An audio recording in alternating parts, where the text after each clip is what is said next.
Hello and welcome to another episode of Midnight Cowteen.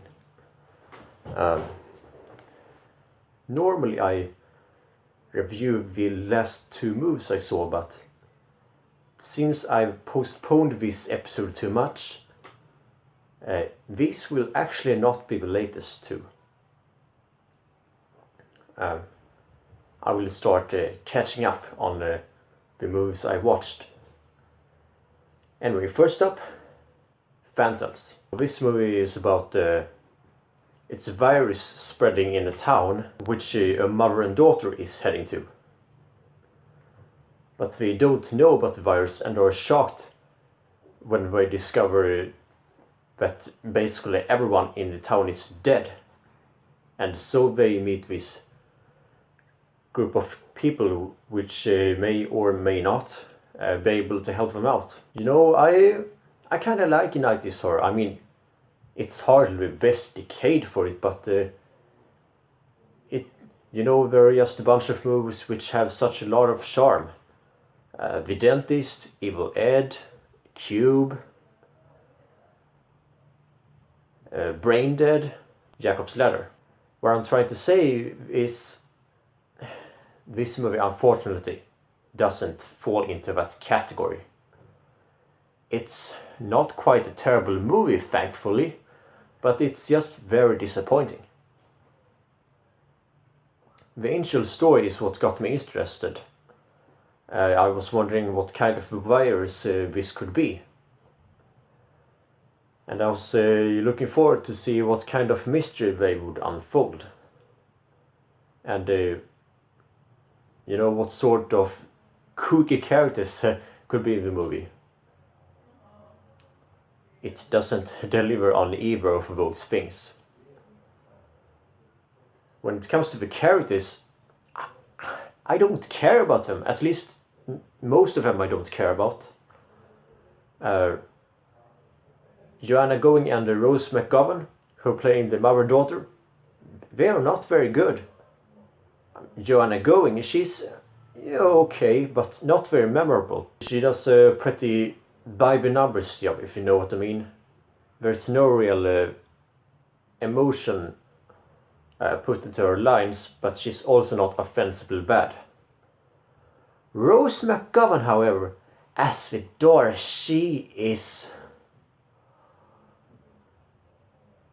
freaking awful.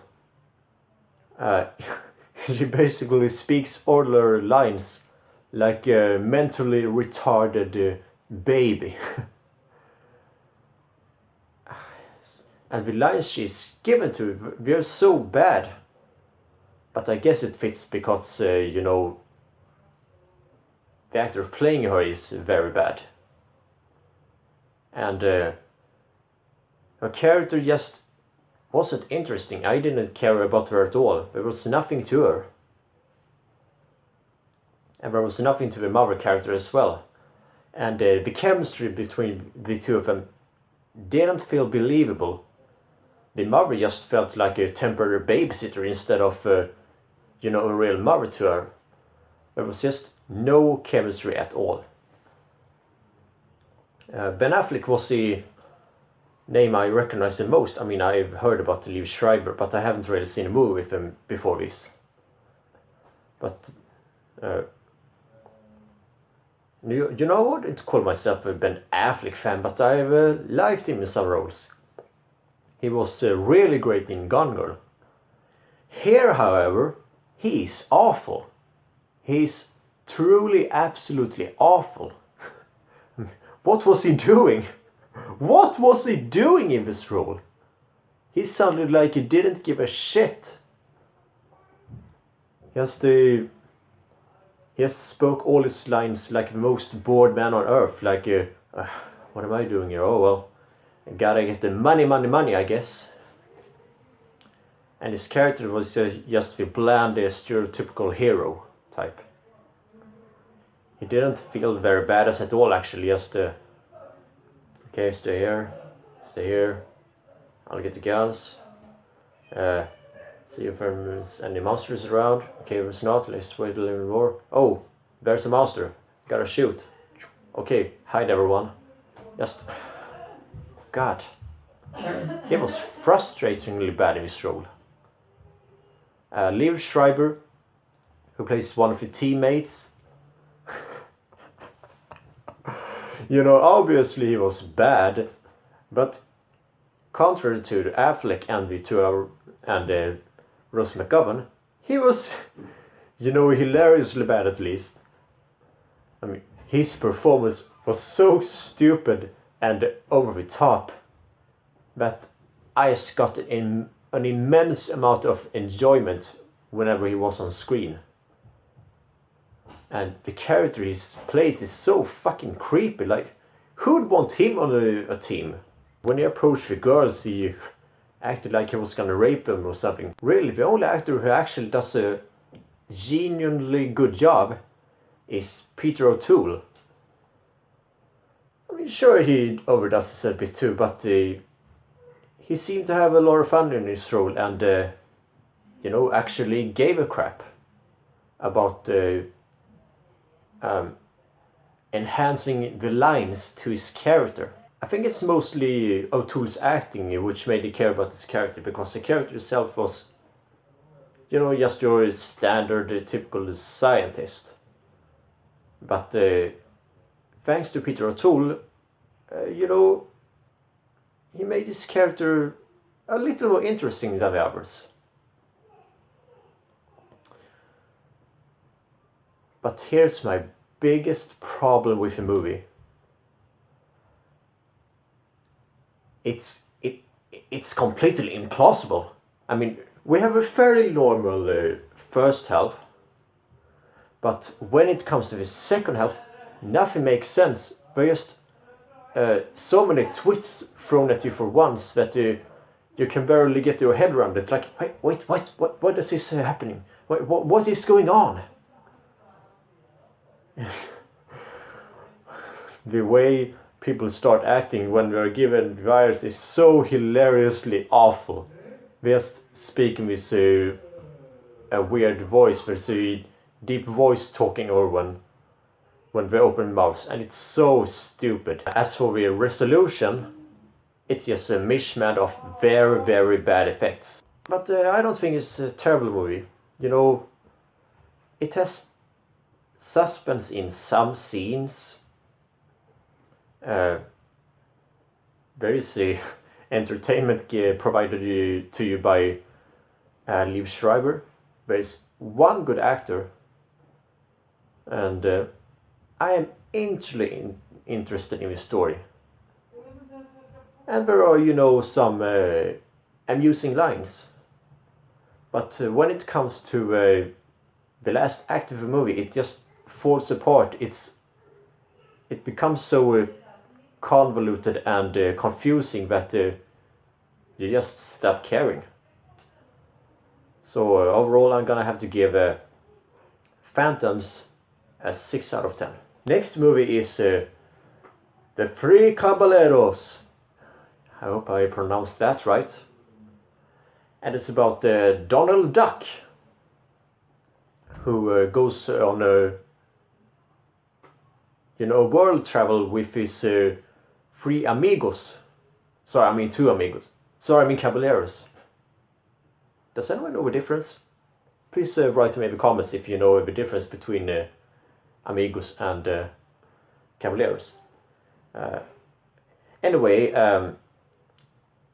it doesn't quite get to the travel part yet. First there are, you know, a bunch of shorts in classic Disney style. But after a half hour or so, we get to the real plot. I adore this movie. Some may not like it very much, but I just think it's fucking awesome. This is definitely one of the coolest Disney movies for me.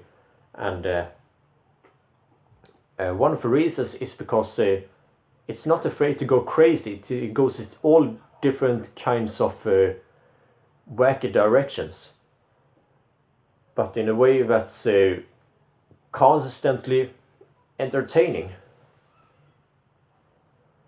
And you know, the two friends that Donald hang out with,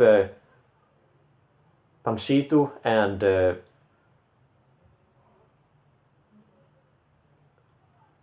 oh my god, don't tell me I forgot his name. Jose, I think. Yeah. They are just, so they are so funny to watch.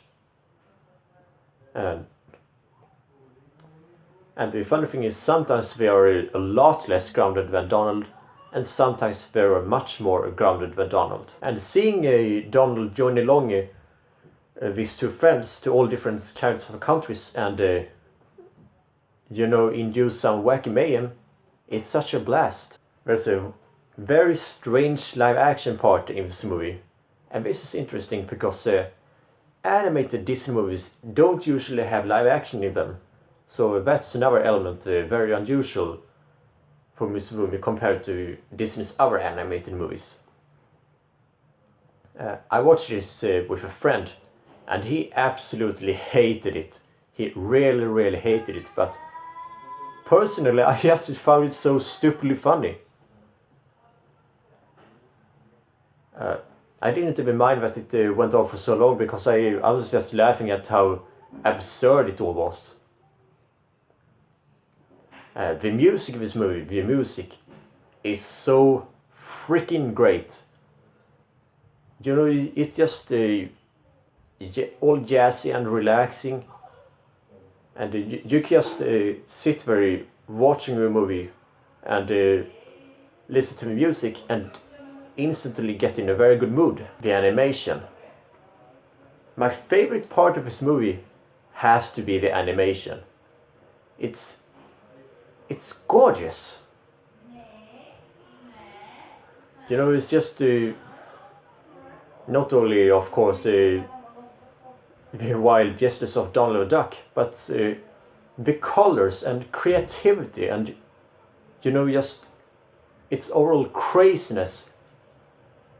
It's just so visually eye-pleasing to watch. It's like the animators just bunked their heads together and thought, okay, what's the craziest kind of animation we can put with this scene and this scene and this scene?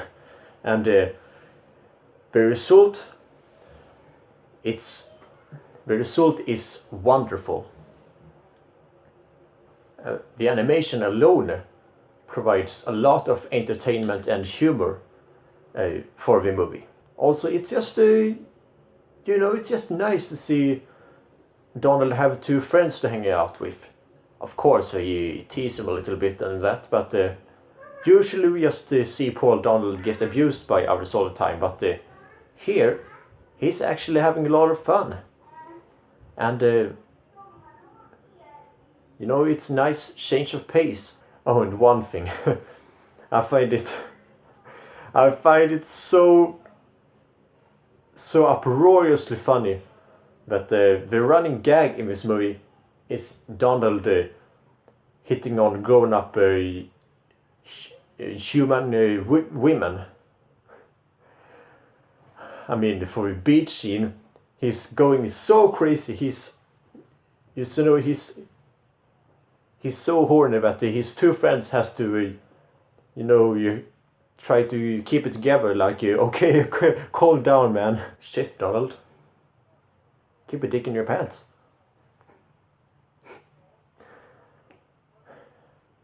Yeah, that's one thing I have to say too, that I think this is actually one of the funniest Disney movies.